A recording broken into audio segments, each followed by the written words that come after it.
Fait que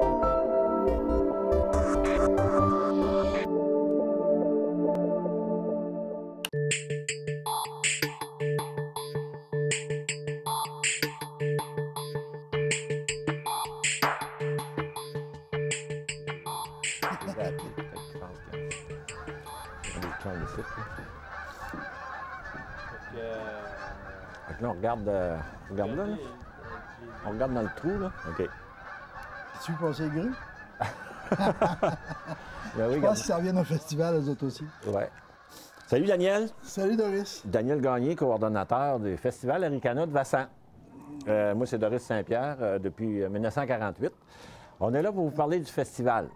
On va vous parler de la programmation, mais d'abord le thème. Cette année, on a choisi comme thème un pont entre les cultures. Ici, on est dans le passage Aricana, une magnifique structure inspirée de l'architecture des ponts couverts. Parce que le Festival Aricana, ça veut présenter les traditions musicales d'ici et de partout ailleurs. Et d'ailleurs, cette année, on a justement des groupes qui vont justement exprimer toute cette diversité culturelle traditionnelle. Daniel, tu pourrais-tu nous parler un petit peu de la programmation? Bien, la programmation, c'est... parlant de culture, on reçoit Sekwe. C'est quoi ça? C'est quoi ça? Sekwe, c'est la musique traditionnelle des Seychelles, qui est très parente avec celle du Québec, qui, elle, va être représentée surtout par Héritage et par le groupe La Parenté, qui sont des musiciens qui vivent tout près de nous. Il y a aussi quelqu'un qui va nous faire de la musique qui est de l'Argentine, qui est un spécialiste du tango, entre autres, Carlos Martinez Acosta. Et puis, il va y avoir John Boudria, qui est un Algonquin qui est très, très connu. C'est une famille de musiciens exceptionnels qu'on a entendu un peu partout dans la région et depuis longtemps. Il y a un Allegro aussi qui est dirigé par Louise Arpin, qui est un groupe fantastique d'une trentaine de musiciens. Ça, c'est des musiciens, des violonistes qui vont se transformer en violonneux pendant le festival. C'est-à-dire qu'ils ne se transformeront pas, eux, en violonneux, mais il va y avoir un concours de violonneux, par exemple. OK. Ça, qui va suivre le spectacle d'Allegro. Et puis, ce concours de violonneux-là, on peut pas dire le nombre de participants encore, mais on sait que ça va être attirant et que ça va être éclatant. Il y a aussi une exposition de l'Université Tout le monde. T'as oublié Anishinaabe? Je pense que non. Non, ben oui, tu l'as oublié. Oui, je suis sûr, c'est sûr.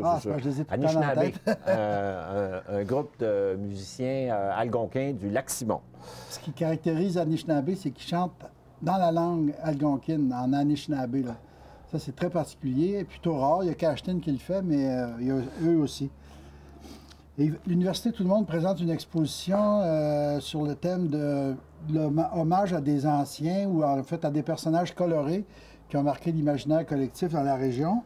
C'est des formats géants. Hein? C'est des formats géants. Des grands tableaux, des grands portraits, des tableaux de 4 par 6, puis on a des personnages qui ont marqué l'histoire puis l'imagination des gens de Val-d'Or. On a entre autres Marraine Bérubé, une peintre originaire de Vassan, Régine Gabrise, Raoul Duguay, Édith Cloutier. Il y en a une douzaine à peu près. Oui. Il y a aussi un truc amusant, important, un four à pain traditionnel fait en glaise par André Gaulin, un gars de Vassan. Il est là, on ne le voit pas, mais il est là. Il est là.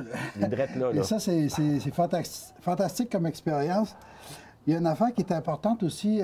Cette année, on a centré toutes les activités du festival sur autant de gratuité que possible. Ouais, ça veut dire que sur le site, c'est gratuit pour entrer. Ouais. Ça ne coûte rien pour rentrer sur le site. Et pour aller voir les spectacles sous le Grand Chapiteau, les 3 jours, ça, c'est 15 $. Une autre affaire très importante, qui est une caractéristique du Festival Aricana de Vassan, évidemment, c'est dans un cadre champêtre, c'est en campagne, c'est la promotion des produits régionaux, des artisans et des produits régionaux. Les produits régionaux, on parle de l'agroalimentaire, parce que nous autres, on se veut un peu agro-touristique, agro-culturel. C'est un drôle de concept, mais en tout cas... ça marche. Mais ça marche, ça poigne. Alors, dans toute la mesure du possible, tous les produits qui sont vendus à notre bistrot des terroirs, qui va être là, à notre bistrot du four à pain, qui est toujours là-bas, c'est des produits locaux, régionaux, dans toute la mesure du possible. Je vous promets qu'il n'y aura pas grand-chose de fait en Chine. Une autre belle affaire, Sur la scène Sequoia, c'est une scène semi-acoustique. Il y a une possibilité de 24 spectacles gratuits, des courts spectacles qui vont être donnés par les gens qui sont sous le chapiteau ou non, mais il y a possibilité de 24 spectacles gratuits. Les festivaliers qui vont venir, ils peuvent emmener leurs instruments et eux aller faire une petite prestation, une chanson, de la musique. On les invite d'ailleurs, les musiciens qui sont de passage ou qui ont le goût de se rendre pour ça. Conter des histoires, n'importe quoi. Ils peuvent s'inscrire sur la liste et puis jouer sur la scène semi-acoustique de Sequoia. Oui, se faire aller les babines. C'est gratuit. C'est gratuit pour tout le monde. Se faire aller les babines puis les bottines. Un autre affaire, l'accueil. Nous autres, en campagne, on est du monde bien recevant, bien accueillant. Puis ça, c'est bien spécial. Alors, on a un grand parking pour les roulottes, là, les Winnebago et compagnie. Pour le camping, les gens qui veulent prendre un coup tard le soir puis ils veulent pas retourner chez eux, bien, il y a de la place pour camper ici avec le tente. On a même un champ pas loin ici derrière pour recevoir un parking de chevaux. Ceux qui veulent venir à cheval, pas de problème. Et l'année prochaine, on va avoir un parking pour les soucoupes volantes. Oui. Puis auprès du feu, on va terminer les vendredis et samedis soirs, par exemple. Auprès du feu, il va être possible d'improviser, de faire de la musique de groupe, comme ça se fait au chalet, dans les Saint-Jean ou n'importe où. On va fermer les 2 soirées de vendredi et de samedi de cette façon-là. Oui, parce qu'il y a un grand rond là-bas de roche là, pour faire un feu. Puis ça, ce feu-là va brûler tout le temps du festival. Et autour de ça, il y a aussi on pourra se faire brasser la guitare et le violon.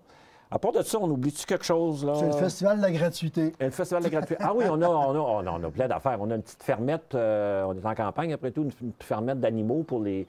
Parce que c'est pour toute la famille, hein, pour les enfants aussi. Alors, on va avoir de poc, poc, poc, poc, oink, oink, bébé, meu, on va tout avoir ça ici. Plein de trucs. La roulotte Lyroparc de la ville de Val-d'Or va être là avec de l'animal. Des bicyclettes à smoothie. Une bicyclette à smoothie. Tu pédales, puis tu te fais un smoothie, puis c'est bon pour la santé. Des animations en peinture pour les enfants. Oui. Sur le site une garderie pour les enfants aussi. Fait que, je sais qu'on en oublie. Mais de toute façon, il va en avoir plein d'informations qui sont à suivre, soit dans les médias, soit sur le site du festival, qui est festivalaricana.com. Il va en avoir sur notre page Facebook, comme il y en a actuellement sur la page de Facebook de Télé-Québec. Puis pas plus tard qu'un matin, j'ai mis la programmation préliminaire sur la page, la page Internet du festival. Ah, total. Mais on oublie quelque chose de très important. C'est la première fin de semaine du mois d'août, le 2, le 3 et le 4. Et le 4. Mais s'il y en a qui veulent rester camper le restant de la semaine, il n'y a pas de problème.